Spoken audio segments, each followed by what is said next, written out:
So, hi guys, welcome back. Welcome back to Pari Stories. So, I know this is the very first story which I'm gonna tell you और जो मैं बताने जा रही हूँ. So, ये story बहुत ज़्यादा स्पेशल है, मेरी फेवरेट है एंड बहुत बहुत ज़्यादा इंस्पिरेशनल है. सो आई होप आप लोगों ने वन पीस देखा होगा. इट्स अ एनीमे और मैं एनीमे की बहुत बड़ी फ़ैन हूँ. मुझे एनीमे देखना बहुत पसंद है. One Piece one of my favourite anime. So ये स्टोरी है मेरी favourite story about Corazon and Law.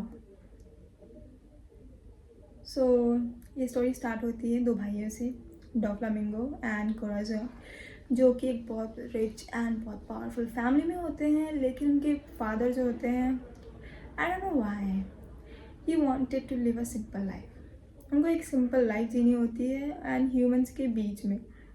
सो अपना सारा पावर एंड जो ओहदा होता है सब कुछ छोड़ के इंसानों के बीच में रहने आते हैं. ठीक है. एंड ऑब्वियसली लाइक अगर कुछ चीज़ें अलग होती हैं तो कैसे लोग बिहेव करते हैं, कैसे ट्रीट करते हैं, है ना, इतनी ईजिली एक्सेप्ट नहीं कर पाते. ऊपर से कोराज़न एंड डोफ्लामिंगो का जो पास्ट है, लाइक वो जिस फैमिली को बिलोंग करते हैं, वो लोगों की नज़र में काफ़ी नेगेटिव इमेज है. सो इस वजह से लोग काफ़ी बुली करते हैं, एक्सेप्ट नहीं करते हैं. और ये चीज़ डोफ्लामिंगो को बिल्कुल पसंद नहीं आती है. उन लोगों को बहुत ज़्यादा गरीबी में जीना पड़ता है एंड हालत इतनी ख़राब हो जाती है कि डोफ्लामिंगो एंड कोराज़न की जो मम्मी होती हैं, ड्यू टू पुअर हेल्थ, वो नहीं रहती हैं. एंड फिर भी लोगों का बहुत ज़्यादा बुलीनेस चालू रहता है. एंड इतना कि दो छोटे छोटे बच्चों को उनके पापा के साथ बांध के आग में, मतलब इतना बुरा हालत रहता है. ठीक है. एंड देन ये सब चीज़ें डोफ्लामिंगो बर्दाश्त नहीं कर पाता. ठीक है. उसके अंदर इतनी हेट्रेड भर जाती है because he was a kind of, क्योंकि इतने ऐशो आराम में जो इंसान पला बड़ा है, अब अचानक उसको ऐसे जीना पड़े तो it's like a very very bad thing, है ना. कितनी ज़्यादा ज़मीन आसमान का फ़र्क हो जाता है. लेकिन दूसरी साइड जो कोराज़न था, he was very calm and बिल्कुल दोनों भाई ऑपोजिट पर्सनैलिटी के.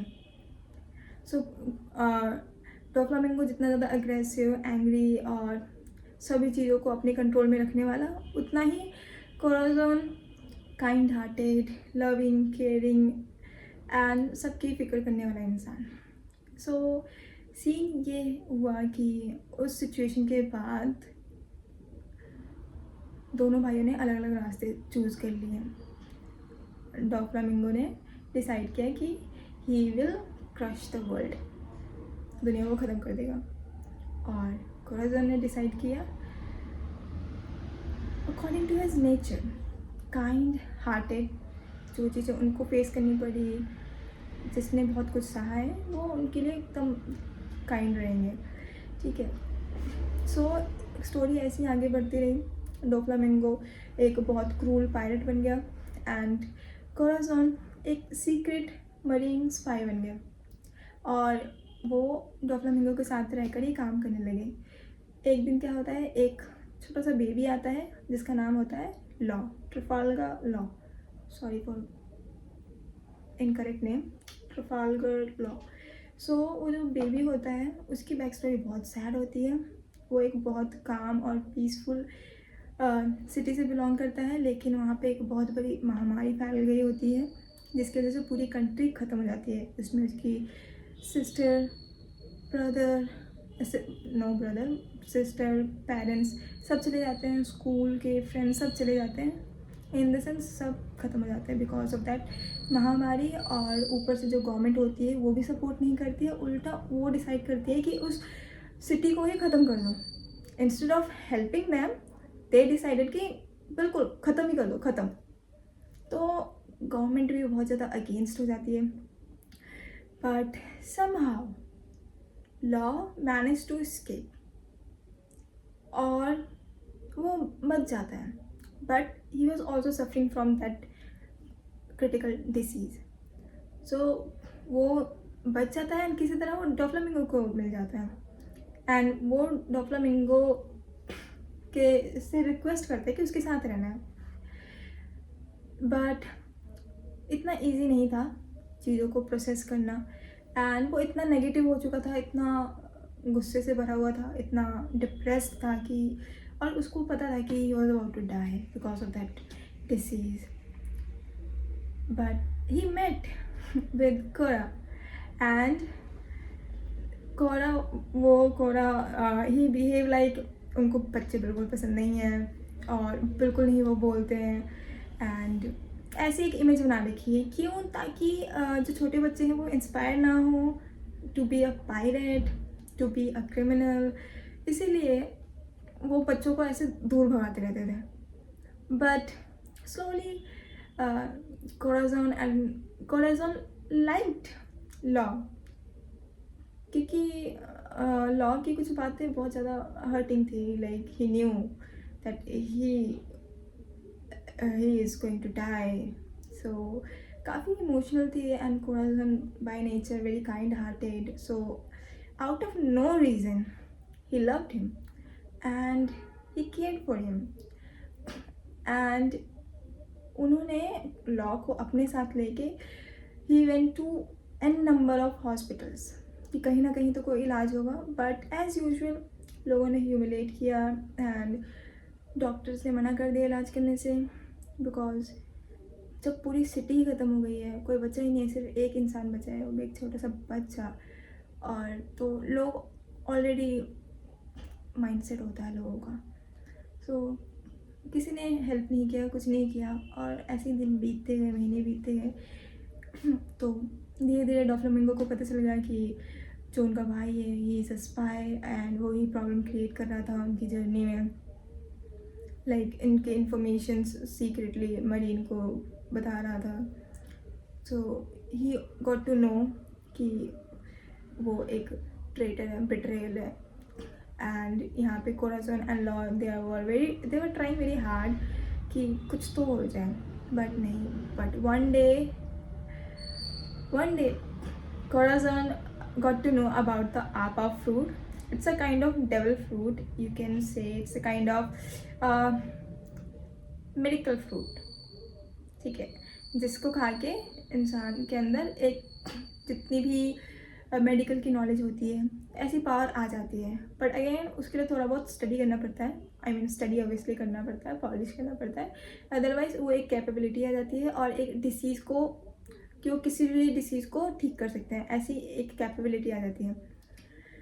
तो कोराज़न डिसाइडेड कि वो डोफ्लामिंगो से उसको चोरी करेंगे एंड वो लॉ को खिलाएंगे, but in that process marine ऊपर से डोफ्लामिंगो के आदमी, सो इस पूरे प्रोसेस में कोराज़न बहुत ज़्यादा हर्ट हो जाते हैं, काफ़ी ज़्यादा चोटें लग जाती हैं एंड लॉ को बहुत ज़्यादा रियलाइज़ होता है कि वो पर्सन कितना ज़्यादा काइंड है, कितना ज़्यादा स्वीट हार्टेड है और कितना ज़्यादा केयर कर रहा है। एंड देन एट लास्ट क्या होता है कि डोफ्लामिंगो जो होता है वो अपने भाई को खुद ही मार देता है। उससे पहले कोराज़न वो जो आपा फ्रूट होता है वो लॉ को खिला देते हैं एंड लॉ बहुत छोटा ही होता है, सो वो कुछ समझ नहीं पाता क्या हो रहा है क्या नहीं हो रहा, एंड उसके सामने ही कोराज़न को डोफ्लामिंगो मार देता है एंड लास्ट वर्ड जो कोराज़न के होते हैं वो होते हैं I love you kid. So story सुनाने का एक ही मतलब है कि यू नेवर नो कौन किस मेंटल प्रेशर से गुजर रहा है, यू नेवर नो किसकी क्या बैक स्टोरी है, यू नेवर नो कौन कितना स्ट्रगल कर रहा है अपनी लाइफ में, यू नेवर नो कौन अपनी लाइफ में ऑलमोस्ट गिव अप करने वाला है, यू नेवर नो कुछ भी, यू नेवर नो कि आप कितना सफ़र किए हो, क्योंकि आदत हो चुकी होती है लोगों को हंसते हंसते रहने की और हंसी में ठीक है, अब इतना नॉर्मलाइज हो जाता है, खुद का पेन ही खुद को फील नहीं होता. So the thing is like no matter कौन है, क्या है, कैसा है, कितना रिच है, कितना पुअर है, कितना एजुकेटेड है, कितना एज है, कितना यंग है, कौन सा जेंडर है, क्या है, एनिमल है, क्या है, you have to be a kind, you should be a kind. आपको एक काइंड एंड दयालु पर्सन होना चाहिए, क्योंकि आपके कुछ वर्ड्स किसी की लाइफ में एक होप जगा सकते हैं. आपका एक प्यार से बोला हुआ वर्ड कि कोई बात नहीं, कुछ नहीं है तो भगवान तो है, कोई बात नहीं, आई एम विद यू. अगर कोई फ्रेंड है, कोई नोन में है, आपका एक एक सिंपल सा वर्ड भी किसी की लाइफ में एक बहुत ज़्यादा होप दे सकता है, एक जीने का मोटिव दे सकता है, एक कंफर्ट दे सकता है. सो I really love this story. I love all the story of One Piece, but this one is particularly my favorite one. क्योंकि काइंडनेस एक ऐसी चीज़ है जो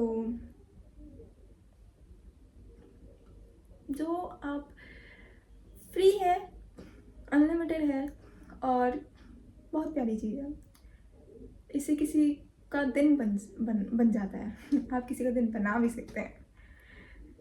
सो यही स्टोरी थी जो मुझे बहुत ज़्यादा पसंद थी. मैंने सोचा अपनी जर्नी स्टार्ट करने से पहले इस स्टोरी को मैं सुनाऊँ, सो दैट आगे की स्टोरीज़ आती रहेंगी. आगे की स्टोरीज़ रहेंगी about fictional stories, fictional imaginary, जो मैं क्रिएट करूँगी थोड़े बहुत इंस्पिरेशन लेके. सो वो स्टोरीज़ होंगी.